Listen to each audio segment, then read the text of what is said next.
اون پنگوانه رو من فقط داشتم به اون پنگوانه نگاه میکردم. بگو مرحبا، زبونم بند اومده. من اصلا به این دختره نگاه نمیکردم، داشتم به همین ظرف نگاه میکردم که چطوری اونو کشیده. سلام بچه ها، حالتون چطوره؟ رامین رفتی هستم و اینجا کانال آرتیست رامینه. امروز میخوام چند تا از بهترین نقاشای دیجیتال اینستاگرام رو بهتون معرفی کنم. اما چرا؟ ببینید بچه ها، ما یکی از بهترین کارهایی که میتونیم بکنیم برای اینکه لول هنرمون رو ببریم بالا اینه که طراحی‌های آدمای با تجربه تر از خودمون رو نگاه کنیم و آنالیز کنیم. اینکه آقا چطوری سایه میزنه، چطوری نور پردازی میکنه، چطوری اسکچ میکشه، چطوری لاین آرت میکشه و چیزای مختلفش. پس بزن بریم که اولین نفر رو بهتون معرفی کنم. نفر اول سم داز آرتسه، یکی از معروف ترین آدمایی که توی فضای مجازی و سوشال مدیا فعالیت داره و فکر کنم معروف ترینشه توی هنر در واقع. بریم یه نگاهی به هنرش بندازیم. مثلا همین وقتی که زوم میکنم شما نگاه کنید یه سری خطوط رندوم میبینید تو تراش، اینجا اینجا اینجا. این امضای کارشه. شما هم میتونید همین کارو بکنید، کاری که خودم هم میکنم. من یک براش رو انتخاب کردم و اون براش توی تمام کارهای من هست به صورت ضربه‌ای و این میشه امضای من. پس فردا اگه یکی مثلا ادعا کنه این هنر منه، میگم نه، من امضام این شکلیه و تو همه کارام هم هست. سم خیلی اصرار داره که بچه‌ها زیاد کمالگرا نباشید و این کمالگرایی رو بندازید دور. Stop it. Get some help. مثلا همین طرحش رو نگاه کن. وقتی زوم میکنی میبینی اسکچ کارش توی طرحش هست، یعنی اسکچش رو اصلا پاکم نکرده طرف. همه کارهایی که انجام میده حد اکثر 2 ساعت ازش زمان گرفته. ما همین الان مثلا جنسیت پردازی شلوار اینو نگاه کن، خیلی خطوط رندومیه و وقتی که زوم میکنی انگار مثلا یه بچه اینو کشیده، در حالی که وقتی میای بیرون میبینی چقدر اون خطوطا فکر شده و کار شده است. این یک علمیه، یک هنریه که خیلی راحت به دست نمیاد بچه‌ها. باید تمرین کنید تا به همچین لولی بتونی برسی. مثلا این یکی رو نگاه کن، اینجا آرمور کشیده، یعنی زره کشیده و از دور کاملا حرفه‌ای و جزئیات پردازی شده به نظر میاد، ولی وقتی زوم میکنی چقدر شلخته کار شده. و این شلختگی توی نقاشی دیجیتال خیلی مهمه بچه‌ها. شما باید بلد باشین در عین حالی که کیفیت کارتون بالاست تنبل و بی‌نظم باشین. میدونم منطقی به نظر نمیاد ولی واقعا سرعت کارتون رو میبره جلو. نفر بعدی کیه؟ نفر بعدی انجل گانف، یه همچین چیزی، انجل گانف. بچه‌ها ایشون در واقع یکی از بزرگترین استادهای من توی فضای مجازی بوده. یعنی خیلی از چیزایی که بلدم و از ایشون یاد گرفتم. فیلمای 1 دقیقه‌ایشو ببینی، ریلزاشو ببینی، اومده چیکار میکنه؟ میاد یک طرح از یک آرتیست تازه کار که براش فرستاده پیدا میکنه، برمیداره و اونو شروع میکنه به تقویت کردنش و در عین حال بهتون توضیح میده که الان دارم چیکار میکنم و شما هم میتونی ویدیوهاشو ببینی و برای خودت الگو برداری کنی و بری اونا رو اجرا کنی. همینطور خیلی از مشکلاتی که شما دارید ممکنه این آرتیستای تازه کارم داشته باشن، پس حتما ایشونو فالو کنید تا یه عالمه آموزش رایگان ببینید. این طرحش این داستان خیلی جالبی داره. این در واقع برگرفته از طرح سم داز آرت، یعنی استایل اونو خواسته یاد بگیره ازش و اینو کشیده و آموزشش هم توی یوتیوبش هست، حتما برید ببینید. نفر بعدی پایرو دیلیه. این یکی از خفن ترین طراحهای کاراکتره که اینجا هم نوشته کارگردان هنری کاراکترهای وارنر برادرز، کاراکترهای بازی شرکت برادران وارنرز و ایشون کارگردانی میکنه، کارگردان هنریشه و با خیلی شرکت هم کار کرده، نتفلیکس، دی سی، بلیتز، مارول و غیره. اگه به طراحی کاراکتر علاقه دارید حتما ایشون رو فالو کنید و طرحاشو آنالیز کنید، ببینید چطوری چشم میکشه، چطوری لباس میکشه، چطوری جنسیت پردازی میکنه و خیلی میتونین ازش یاد بگیرید در همین آنالیز کردن ها. نفر بعدی کیه؟ نفر بعدی ولپ. خب ایشونو متاسفانه خیلی مثل اینکه فعالیت ندارن جدیدن توی اینستاگرام، ولی خب همون کارایی که گذاشته خودش خداست. من فکر نمی کنم کسی دیگه رو دست ایشون بزنه.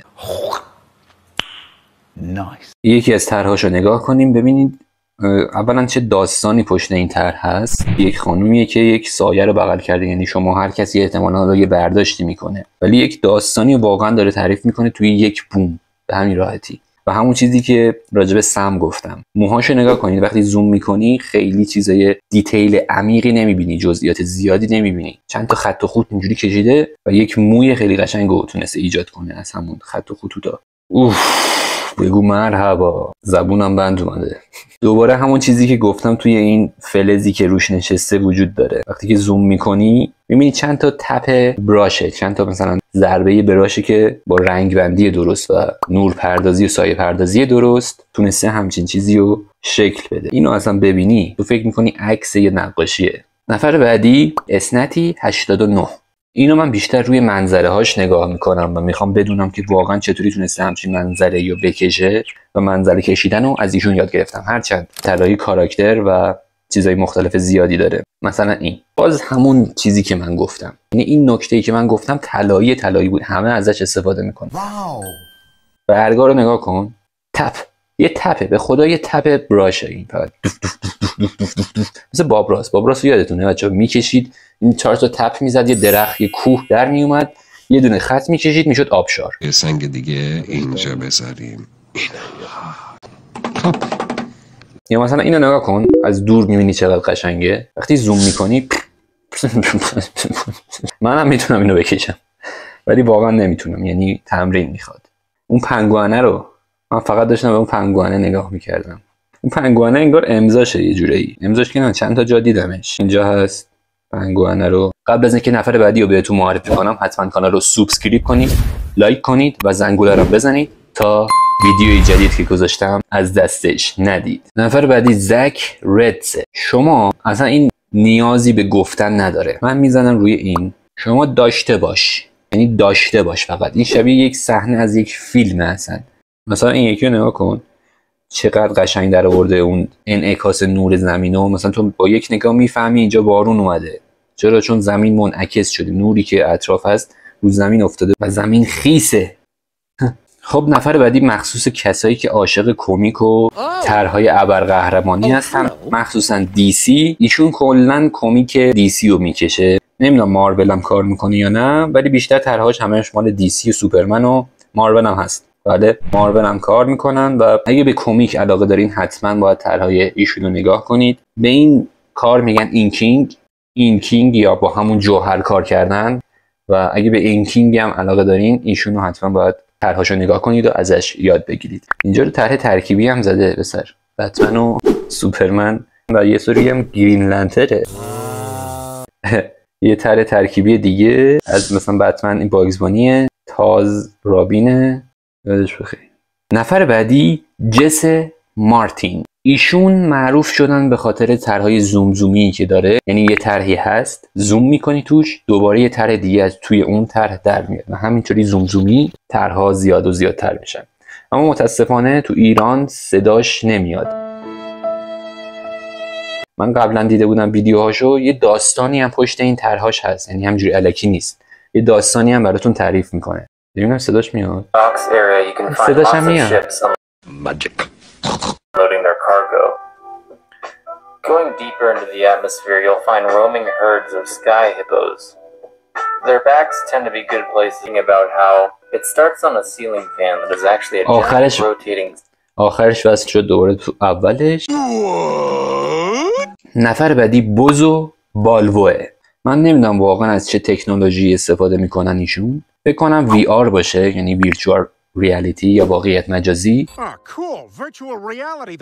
که و با اون نقاشی میکشه. حالا مطمئن نیستم ولی واقعا ویدیوهای خاصی رو داره. نگاه کن مثلا یه مرد از زیر تاکسیه و تاکسی راه میفته، کلا یه سری اتفاقات داره میفته دیگه. انیمیشن رو فکر نمی‌کنم با افتر افکت کشیده باشه. ببینم این پایین نوشته، ننوشته. آره دیگه ببین کاملا سه‌بعدیه و چقدر شبیه مجسمه است، مجسمه نصف نیمه کاره، یا به عبارتی میتونه مثلا استایل خود مجسمه کار باشه دیگه. میتونم بگم تو همین زمینه‌ای که کار میکنه خفن‌تر از خودش نیست.